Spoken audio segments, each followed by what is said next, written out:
It's time to start talking about what's actually happening in the real estate market. You're seeing a lot of headlines, you're hearing a lot of opinions, but what you're not getting is a lot of facts. And here at the Davis Co., we are passionate about the facts, about the truth, about what's actually happening day to day in this market that we're working in. And so we want to answer all your questions. We want to let you know, is this 2008, 9, 10 again? Are there going to be foreclosures? What about the interest rates? All the questions you have, we're here to answer them in the next few videos. Number one, this is not a repeat of 2008, 2009, and 2010. You have to understand that even though prices were rising during that time, that's not what caused the real estate crash and that bubble to burst. What happened was there were a lot of people getting mortgages that simply couldn't qualify for the mortgages. They were using stated income loans, and they couldn't prove that they were actually able to repay that mortgage. Now, a lot of the legal lending practices have changed. You have to be approved. You have to show proof of who you are, your income statements, your tax returns. There's no stated incomes. It's not as easy as it used to be to qualify for a mortgage. Just last week, we had someone get turned down for a mortgage, and it's a very common thing now, thankfully. That keeps the market in check. That's the checks and balances. So you can't just walk in out of nowhere and get a loan without proof of income. Reason number two, this isn't a repeat of 2008, 2009, and 2010, and that is inventory on the market. During the housing bubble, we had at least 10 to 12 months of inventory on the market. That means if a home was bought in your certain market every day, then it would last 10 to 12 months. That's how many homes were on the market. Right now, we hover between 1 and 1.5 months of inventory on the market. There are about 130 million households in America and less than 1 million homes for sale right now. That means we're about 5 million homes short of being for sale or being able to buy on the market in order to have a normal market. We're nowhere near what we need. It's simply supply and demand. So what caused the supply and demand issue? Well, number one is that builders weren't building during the last decade. From the 70s, about the 50s, 60s, 70s on, builders built about 14 million homes a decade. During the years of 2010 to 2020, they built about 6.5 million.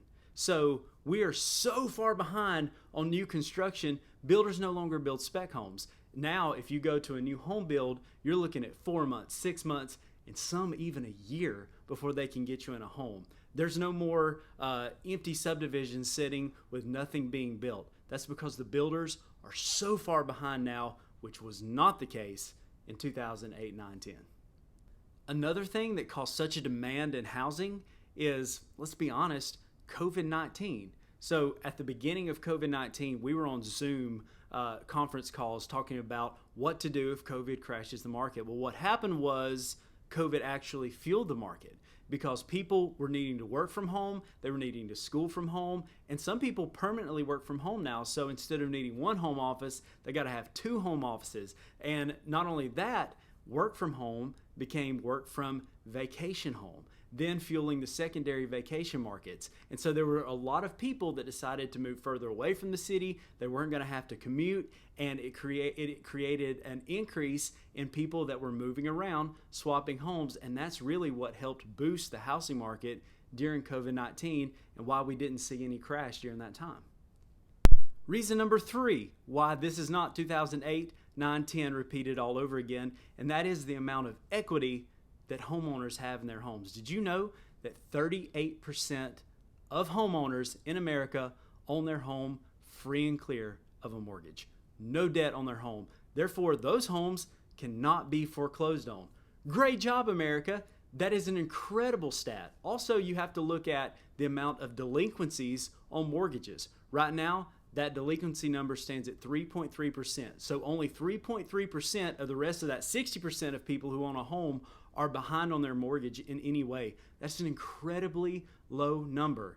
And also, they're not going to get very far behind because they look at this market and know they can sell. So if they're behind on their mortgage, they're going to sell it instead of lose it to foreclosure because they can walk away with a lot of money.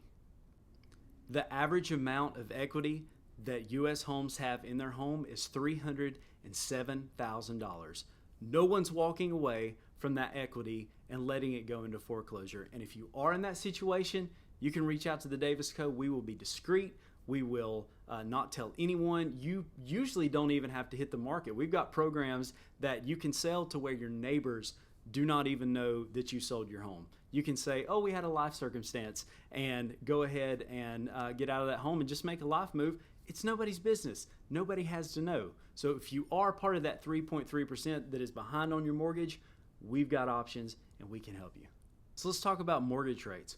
What are mortgage rates doing? Well, mortgage rates have been artificially low for the past few years because of government policy. And now government policy is adjusting in order to fight inflation. So yes, the rates are going up. At the making of this video, they're about 5%, give and take some depending on your situation. And the facts are, we're not real sure if they're going to go back down. What we've seen in the past couple years where rates got down to the 2s and the 3s and a lot of people refinanced, that may not happen again. In fact, rates may climb higher. So it's yet to be seen what that is going to do. But if you've got a mortgage rate that is locked in where you are, you don't have to worry about it because that rate is not adjustable. Again, we don't have adjustable rate mortgages in the market like we did in 2008, 9, 10.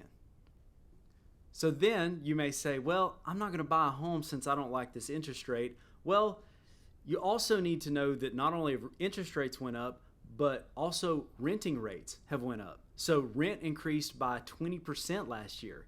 And just remember, if you're not paying your mortgage, you're paying the mortgage of your landlord, and interest rate on rent is 100%.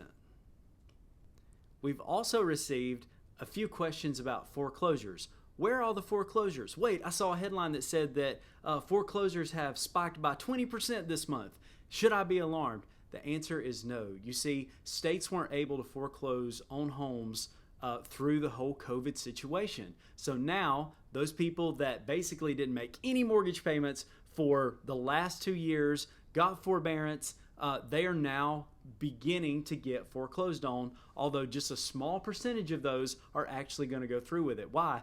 Again, they can sell and make that money on their home instead of be foreclosed and owe money. So they're going to sell. And even if all those foreclosures did foreclose and hit the market, it would still barely put a dent in how many homes we need in order to make a normal market. And look, I'm not saying that home values are never going to go down. I'm not going to say they're going to increase forever. I'm simply telling you that there isn't going to be a great, huge crash barring some kind of worldwide event that has nothing to do with housing itself. Housing itself is solid. It has several factors that I've been trying to explain. And usually when someone says, oh, the housing market's going to crash, it's usually followed up with, and I can't wait because I'm going to buy a home super cheap. Well, guess what? If the housing market crashed and you bought a home super cheap and your brother bought one super cheap and everybody wanted to buy a home super cheap, you know what that does? It keeps rising with supply and demand, and all of a sudden homes are back just like they never fell. So I'm not saying home prices are never going to decrease, but I am saying not everybody's going to get their wish for a housing crash. Maybe you agree, maybe you disagree, maybe you have differing opinions. Either way, I'd love to hear them. Never be afraid to reach out. Never be afraid to send us a DM or shoot us a message, whatever, and ask a question. We're here for you to sell and buy real estate. We're here to help you, to be your advocate, whether that be a home, land, a church purchase, a commercial real estate, whatever it is. If we don't know the answer to a question, we will find out. Never be afraid to reach out and to ask and see how we can help, because that's what we're here for.